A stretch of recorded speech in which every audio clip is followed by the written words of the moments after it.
Morning. I just need to update you on the IB predicted grade situation because it's changed since I gave some information at PLT. So we're no longer going to change and do everything on the CPG system on Wisdom. The reason for that is it's gotten slightly more complicated. So the IB have pre-allocated the number of grades we're allowed to give in each subject.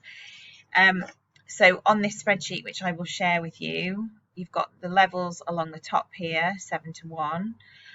And these are the current CPGs. This is in biology higher level. And then this is the allocated grades. So for biology higher level, they've been told they can predict 8 level 7s, 17 level 6s, 10 level 5s, and so on.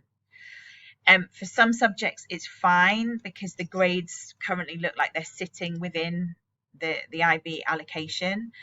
I'm obviously just using the CPGs because that's the best judgment I've got at the moment. I'm aware that your predicted grades might differ slightly.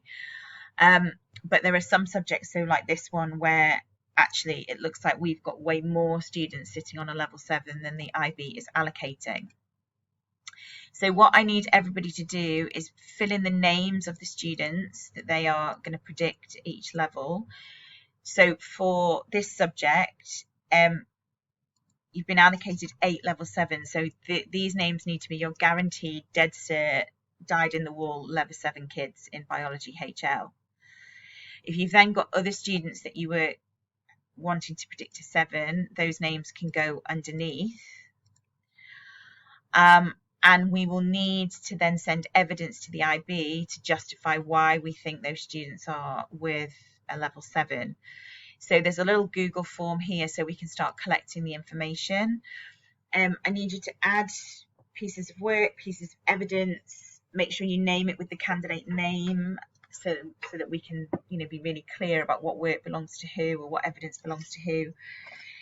Evidence can be anything at all, really. Baseline data, GCSE data, test scores, assessment scores, mock scores, key pieces of work that they have done. Anything that is really guiding your judgment as to why they are being predicted that particular grade. And then I also need a supporting comment document from you that I can send to the IB. So I've put a template here. It's pretty straightforward, just some kind of nuts and bolts details here, names, subject, and what grade you're predicting or suggesting that you want to predict. And then a summary of why that student justifies having that predicted grade. And then we have to send that to the IB and let them come back to us to tell us whether or not they're going to increase this allocation and by how much. This is all based on past grades that we've been awarded for the past 3 years. So we do have to really evidence why we are seeing a difference this particular year in this particular subject.